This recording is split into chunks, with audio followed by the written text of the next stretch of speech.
Bienvenue, bienvenue sur RTV, bienvenue dans votre émission Apprendre à vivre, comme je le dis chaque semaine, c'est un métier. Et justement pour en parler, j'ai le plaisir d'accueillir Mathias Leboeuf, journaliste, mais avant tout, philosophe. Bonjour Nader, journaliste et philosophe. Oui, alors comment vous faites le lien déjà le lien il est assez simple. Moi j'ai toujours pensé que le doute, l'étonnement et la critique, qui sont les trois moteurs de la philosophie, devraient être les trois vertus du journaliste. Le journaliste devrait s'étonner, il devrait douter, et puis il devrait avoir bien sûr un esprit critique, ce qui est de plus en plus rare, souvent parce que les journalistes n'ont pas le temps de bien faire leur travail, parfois pour d'autres raisons.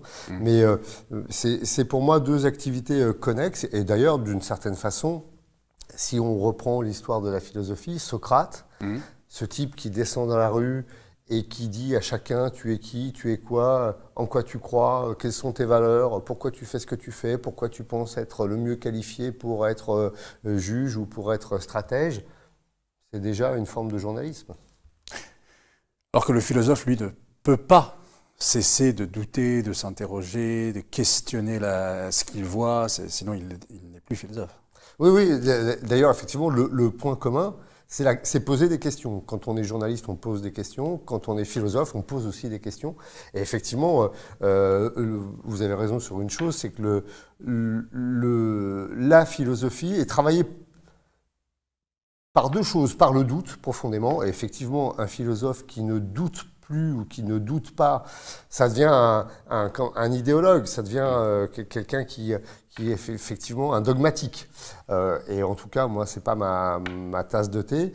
Et puis surtout, l'étonnement, c'est-à-dire que le philosophe, c'est celui qui s'étonne que les choses soient comme elles sont, et puis qui s'étonne surtout, on en parlera peut-être, d'être en vie, justement, l'étonnement d'être en vie. Première vertu philosophique, ouais.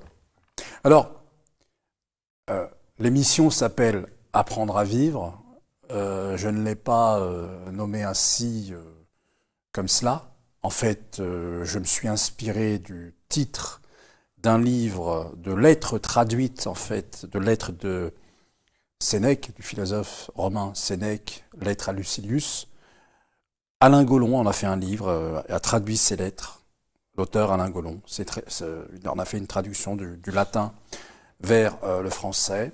C'est un livre que vous avez lu, parcouru, avec lequel vous travaillez. Ah, c'est un livre, oui, c'est un de mes livres de référence. Alors, en particulier celui-là, effectivement, c'est un recueil, c'est une sélection de lettres, des lettres, ce qu'on appelle les lettres à Lucilius, qui sont écrites par Sénèque à un certain Lucilius, dont on ne sait pas d'ailleurs vraiment si c'est un personnage fictif ou si c'est un personnage qui a vraiment existé. Il y a plus de 124 lettres, je crois. Enfin, c'est un corpus énorme. Et là, il y a une petite sélection. Et en particulier, j'adore. Donc le titre Apprendre à vivre est un titre d'éditeur. C'est pas forcément un titre de Sénèque. Mais j'adore cette traduction-là parce que c'est une traduction très moderne, très claire, très pur, on a vraiment la quintessence de la pensée de Sénèque, et c'est intéressant comme outil de travail d'avoir ce type de traduction parce que ça permet, quand on travaille avec des non-philosophes, moi j'anime pas mal de cafés philo, je fais des consultations philosophiques aussi, et parfois je donne des lettres justement à lire aux gens qui viennent me voir ou qui me suivent pour justement arriver à les faire travailler. Ça fait partie de ce qu'on appelle les exercices spirituels philosophiques. La philosophie, c'est quelque chose de très concret, de très pratique. Et là, Sénèque écrit des lettres pour exhorter, en fait, ce Lucilius à s'inscrire sur la voie de la sagesse. Et à travers lui, tous les lecteurs. Et à travers lui, tous les lecteurs, bien sûr. Et donc, ça m'amène à ma question, à quoi sert la philosophie? Moi, j'ai encore en mémoire, j'entendais Édouard Balladur dire que la philosophie, ça ne sert à rien. Je ne suis pas sûr qu'Édouard Balladur soit un grand philosophe. Je ne savais pas qu'il avait dit ça, ça m'étonne pas. Ça m'étonne pas beaucoup. À quoi sert la philosophie? C'est une vaste question. C'est une question extrêmement intéressante parce que c'est une question que les philosophes n'arrêtent pas de se poser. Et ça, c'est une particularité de la philosophie. C'est-à-dire que finalement, si vous recevez un historien, vous lui demandez pas à quoi sert l'histoire. Si vous recevez un sociologue, vous lui demandez pas à quoi sert la sociologie. Un psychologue, pareil. La philosophie, on est toujours un peu démunis. On se dit à quoi ça sert et qu'est-ce que ça produit? Est-ce qu'il y a un résultat de la philosophie? Et ce qui est magnifique, c'est que les philosophes passent leur temps à se poser cette question-là. Jean-François Lyotard, pourquoi philosopher? Gilles Deleuze écrit au soir de sa vie un livre avec Félix Guattari, Qu'est-ce que la philosophie? Et tous les philosophes cherchent finalement cette réponse et cherchent à répondre à quoi sert la philosophie. Alors, il y a une réponse? Alors, ou des réponses? Il n'y en a pas une, il y en a plein. Ouais. Il y en a plein, et il y en a plein, et c'est ça qui fait la grande vivacité de la philosophie. Et il y en a plein parce que finalement, chaque philosophe revisite la définition de la philosophie et la réhabilite et la réactive. Et c'est pour ça que la philosophie, 2500 ans après Socrate, reste une discipline extrêmement vivante, extrêmement vivace, alors que finalement, effectivement, elle ne produit pas vraiment de résultats tangibles. Il n'y a pas très longtemps, une petite anecdote, je suis dans une librairie et je tombe sur un petit livre de Jean-Luc Nancy. C'est un livre qu'il écrit, c'est un petit opuscule où Jean-Luc Nancy dialogue avec, je crois que c'est un collégien.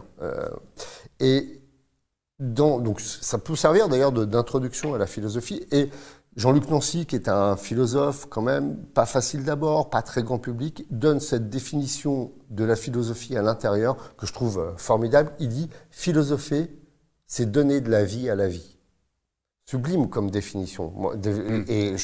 Voilà, philosopher, c'est donner de la vie à la vie. Ça, on en parlera peut-être de cette définition. Je l'aime beaucoup. Après, il y a une des définitions. Alors, vous avez plusieurs définitions. Vous avez philosopher, c'est rechercher la sagesse, c'est l'amour de la sagesse, le désir de la sagesse, c'est la définition étymologique. Moi je l'aime bien celle-là. Voilà. Ce qui au passage est déjà une définition compliquée, parce que quand on déplie cette définition, ça veut dire quoi? Ça veut dire que le philosophe n'est pas un sage. Bien sûr. Il cherche la sagesse, il n'est pas sage. Et Pierre Hadot, grand spécialiste de la philosophie... Mais quel orgueil de se dire sage, si on se disait sage. Vous avez c'est ce qui différencie d'ailleurs la tradition un peu occidentale à la tradition orientale du côté de l'Asie mineure, parce que là on trouve des sages. Le sage, lui, sait. Le sage, il sait. Le sage, il révèle sa sagesse à travers des aphorismes. Le sage sait. Le philosophe, tout ce qu'il sait, c'est qu'il ne sait rien. Donc le philosophe ne sait pas.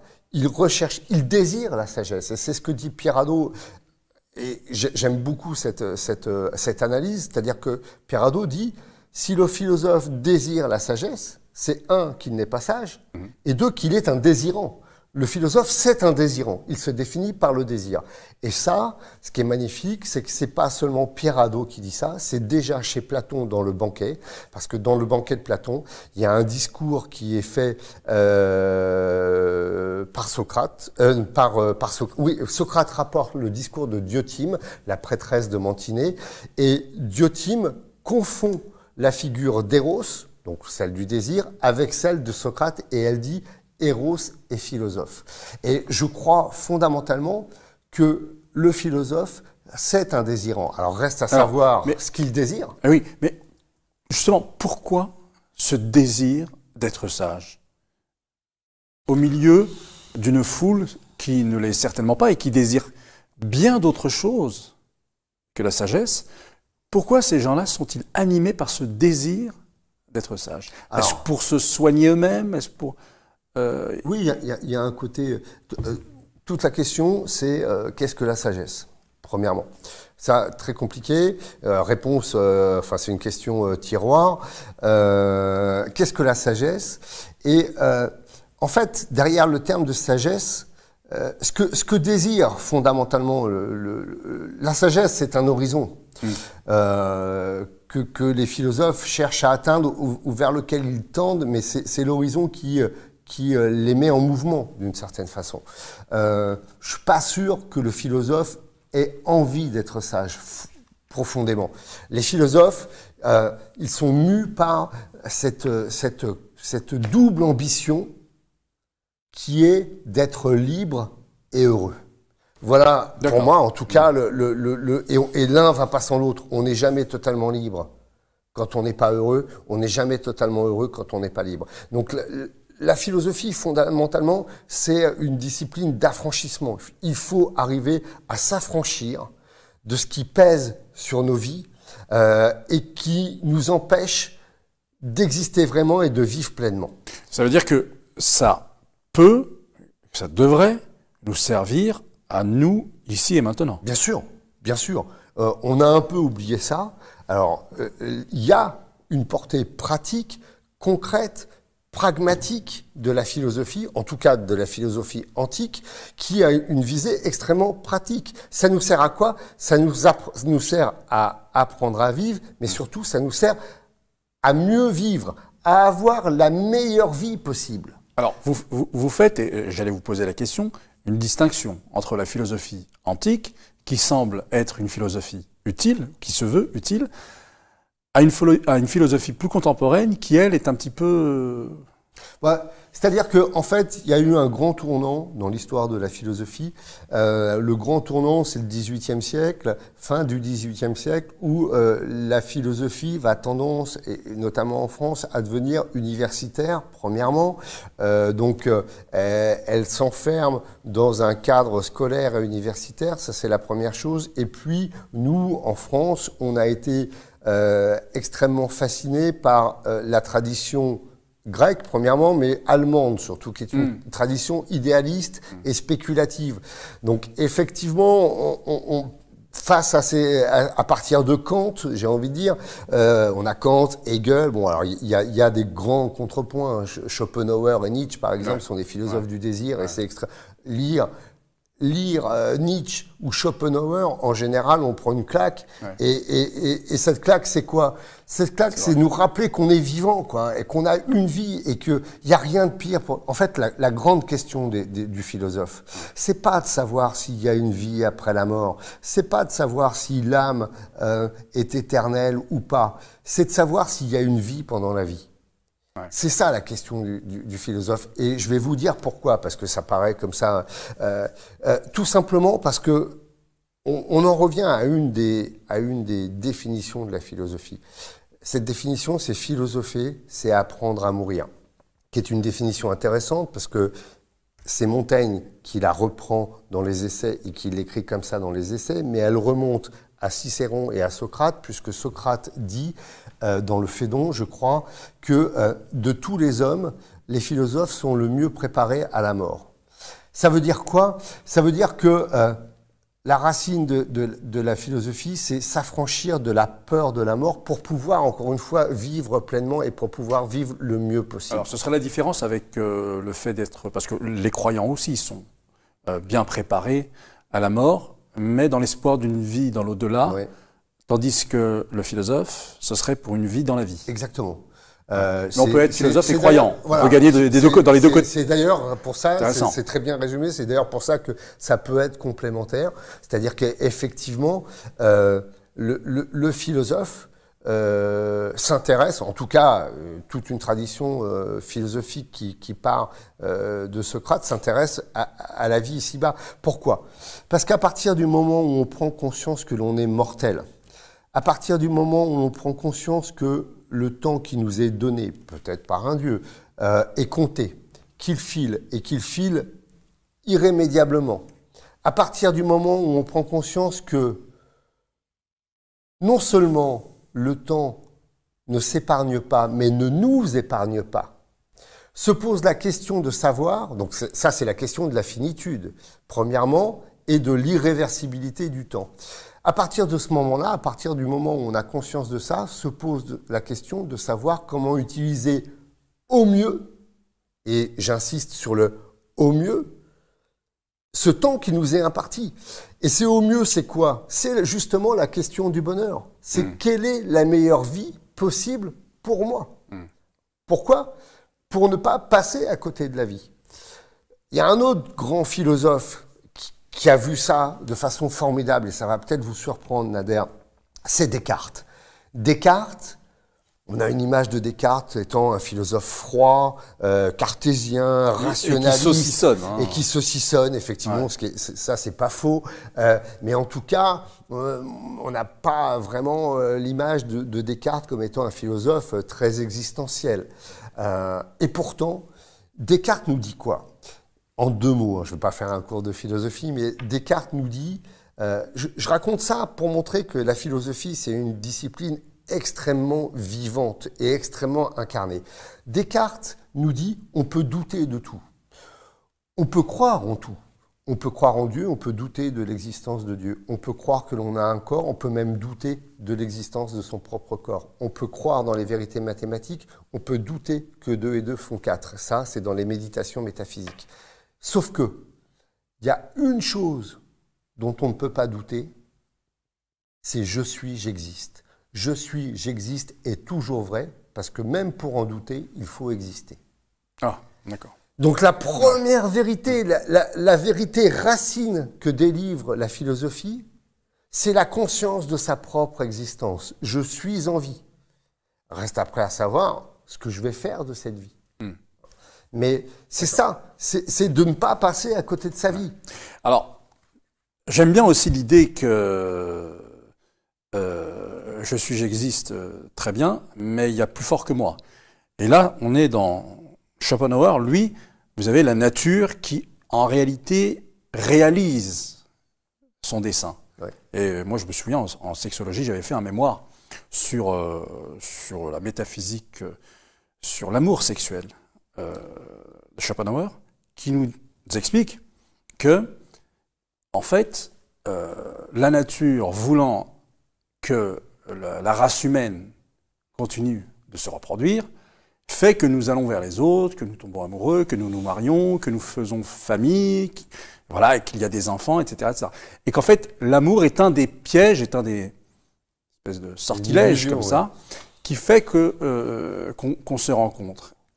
Voilà, c'est le piège. Il parle de piège même de la nature. Et donc là, c'est très intéressant parce qu'on est vraiment dans la vie, dans la vraie vie, mais dans quelque chose de plus fort que nous. Et ça transparaît pas chez Descartes, je trouve. Ouais, chez Descartes, là, la question que vous posez, c'est la question de la transcendance. C'est-à-dire qu'effectivement, alors chez Schopenhauer, effectivement, c'est la nature qui s'exprime. Il y a un essai. Alors Schopenhauer, philosophe extrêmement intéressant, philosophe précurseur un peu de Nietzsche, influencé par l'hindouisme. Chez Schopenhauer, effectivement, c'est la nature qui s'exprime à travers nous, et c'est ce que vous dites. Schopenhauer est un philosophe pessimiste. Il a été assez malheureux en matière d'amour et de rencontres féminines, un peu atrabilaire. Chez lui, c'est la nature qui s'exprime, et effectivement, l'amour n'est qu'un sortilège dont la nature recouvre la rencontre pour faire passer un peu la pilule et la propagation de l'espèce. Bon. Donc là, il y a une sorte de transcendance, qui est la transcendance de la nature, qui vient transcender l'homme, et l'homme n'est que le jouet, finalement, de l'expression, de la préservation de l'espèce. C'est d'ailleurs... Alors, c'est une idée qui est constante, hein, chez Spinoza, quand on lit l'éthique, on a la première force. Chez Spinoza, il y a 3 affects primaires, la joie, la tristesse, la joie étant ce qui augmente la puissance d'exister, la tristesse qui diminue la puissance d'exister, et puis au centre, il y a le conatus qui est l'art de persévérer dans l'être. Donc ce que dit Spinoza, c'est que tout individu, tout être, commence par vouloir persévérer dans l'être. Mais effectivement, ça, c'est les philosophies qui font appel à une sorte de transcendance, de quelque chose qui nous dépasse. Alors, ça peut être la nature, ça peut être Dieu. Chez Descartes, vous avez une réhabilitation du divin, quand même si la question est âprement disputée, puisque la grande question est de savoir si Descartes, finalement, est vraiment croyant, ou s'il est croyant parce qu'il faut être croyant, et que, in fine, c'est un philosophe qui promeut une doctrine plutôt athée. Ce que lui reprochera d'ailleurs Pascal de son vivant. C'est des questions qui restent ouvertes. Mais alors, la plus utile pour pour nos contemporains, plus l'antique ou la contemporaine? Alors ça, la moderne je vais vous dire, ça dépend. C'est une bonne question. Quelle est la philosophie la plus utile? Eh ben, je vais vous répondre, ça dépend de vous. Ça dépend de votre désir, ça dépend de vos problématiques de vie, ça dépend du chemin que vous allez déterminer qui est le meilleur pour vous. Il y a des gens... Et ça peut nous aider alors sur des choses concrètes dans la vie, des projets concrets de vie comme alors, le mariage, le travail, les amitiés. Oui. Pourquoi ça peut... Alors concrètement, si on rentre dans le concret, pourquoi et comment la philosophie peut nous aider? Tout simplement parce que ne pas passer à côté de sa vie. 1. Vivre la meilleure vie possible. 2. Ça ne va pas de soi. C'est pas évident. Ça va pas de soi. Vous le savez bien, vous, dans vos activités. Et c'est justement parce que ça ne va pas de soi, parce que ce n'est pas évident, parce que c'est pas facile. Moi, souvent, on me dit c'est pas facile. Oui, la philosophie, c'est pas facile, et la vie, c'est pas facile. Et c'est justement parce que c'est pas évident, que ça va pas de soi et que c'est pas facile, qu'on a besoin d'y penser. Qu'on a besoin de penser à ça pour se forger des outils. Pourquoi on pense? Pourquoi le philosophe crée du concept et crée de la pensée? Parce que le monde, la vie, l'amitié, la politique, l'amour, l'âge qui avance, là, le temps, la question du temps, c'est des choses violentes. C'est des choses violentes. La maladie. La maladie, bien sûr, ce que Pierre Zaoui appelle la traversée des catastrophes. Plus on avance dans l'âge, plus on avance dans la vie, plus forcément on va traverser des catastrophes, c'est-à-dire quoi? On va connaître des déceptions, des ruptures sentimentales, des deuils, des maladies. Ça fait partie de la vie et il faut faire face à ça, faire face à l'événement. Et on peut être souvent désemparé. Or, justement, on a besoin de penser à ça, Pourquoi? Parce que penser, ça permet d'anticiper, premièrement. Et puis, ça permet aussi de se libérer d'une chose, de se libérer des passions, c'est-à-dire de ne pas être passif. On en a parlé tout à l'heure. On a évoqué un peu cette idée des passions, d'être libre et heureux. Et la question de la sagesse. Vous m'avez demandé ce que c'est que la sagesse. La sagesse, être sage, c'est de ne pas passer à côté de sa vie. Et ne pas passer à côté de sa vie, c'est la vivre pleinement, c'est-à-dire ne pas être tributaire des passions. Pourquoi? Parce que les passions, c'est ce qui nous fait à la fois souffrir et ce qui nous rend passifs. Alors, on est dans le rapport à l'ego. Ouais. Comment est-ce que le philosophe définit l'ego? Ça, c'est la grande question. La question de l'ego, c'est une question qui comment dire, court sur toute l'histoire de la philosophie. La question la plus basique, qui suis-je? Et d'ailleurs, Descartes dira... Qui suis-je? Je suis une chose qui pense. Oui, mais que suis-je, moi, une chose qui pense? Et là, il dira, c'est une chose qui affirme, qui nie, qui conçoit, qui doute, qui veut, qui ne veut pas. Donc, c'est cette question de qui suis-je, qui prend sa racine dans le connais-toi toi-même. On a besoin de se connaître pour savoir qui on est. Et c'est important de se connaître parce qu'à partir de ce moment-là, on pourra savoir, justement, tenter de savoir par où passer. Et puis, c'est la question de l'identité aussi. Question aujourd'hui dont on parle beaucoup. Vous savez, cette fameuse question de l'identité. Alors, justement, sur une chaîne où je vous ai beaucoup vu, ils en parlent beaucoup de l'identité. Ouais. Je pense à CNews. Oui. Le philosophe, l'ego, sur CNews. Le philosophe, l'ego, moi, mon activité sur CNews, déjà, elle s'est un peu arrêtée. Effectivement, j'ai été intervenant régulier sur CNews, qui est une chaîne qui promeut des valeurs et des idées extrêmement conservatrices et réactionnaires, ouais, parfois un peu plus, et qui, pour le coup, sont des idées qui sont très éloignées des miennes, pardon. Mais justement, si on laisse parler ces gens-là, entre guillemets, entre eux, sans les contredire et sans dire qu'on n'est pas d'accord, alors ils ont gagné. Comment se fait-il que votre Enfin, que ce se soit arrêté, c'est très bien la contradiction, ça apporte du... Parce que je pense qu'il y a eu une sorte de désaccord où un jour j'ai eu le malheur de faire remarquer que les plateaux étaient majoritairement très réactionnaires et ça n'a pas plu aux personnes qui ont entendu ça. D'accord, je croyais que la liberté d'expression, qu'on pouvait penser comme on voulait sur... Bon, c'est pas moi, toujours le cas. Ça dépend. Ça dépend. Toujours, il y a des limites. En plateau, on m'a jamais dit il faut pas dire ça, il faut pas dire ça. Mais si vous voulez, bon, il y a d'autres gens qui aujourd'hui apportent un peu de contradiction, mais c'est vrai que CNews est un média d'opinion et c'est un média d'opinion qui a une ligne. Le modèle, c'est Fox News. Hein, Fox News, l'américain Fox News. Américain. Ouais. Donc un modèle extrêmement conservateur, réactionnaire et qui cherche à passer des valeurs. Mais vous savez, justement, sur les valeurs, les fameuses valeurs, ces fameuses valeurs et l'identité, les valeurs, c'est dommage qu'ils fassent pas un peu plus de philosophie. Parce que je vais citer un philosophe qui est pourtant un philosophe chrétien, on va conclure là-dessus. Un philosophe de gauche, et qui dit les valeurs. On n'a pas besoin de défendre ces valeurs. C'est vos valeurs qui vous défendent. C'est ça. Il y a un espèce de contresens défendre ces valeurs. On a l'impression que les valeurs sont menacées, mais c'est vos valeurs qui vous défendent et non pas l'inverse. Donc, il suffit de savoir qui on est. Il suffit de savoir quelles sont c'est ça l'éthique hein, chez Spinoza, quelles sont ses propres valeurs et à partir de là, on est sur le bon chemin pour commencer à être heureux. Mathias Leboeuf, évidemment, pas du tout rassasié de cet échange. On en continuera. On en fera d'autres, j'espère. On en fera d'autres dans Apprendre à vivre sur RTV. Merci à vous. Merci infiniment, Nader. Et je vous dis à bientôt pour un autre numéro d'Apprendre à vivre sur RTV.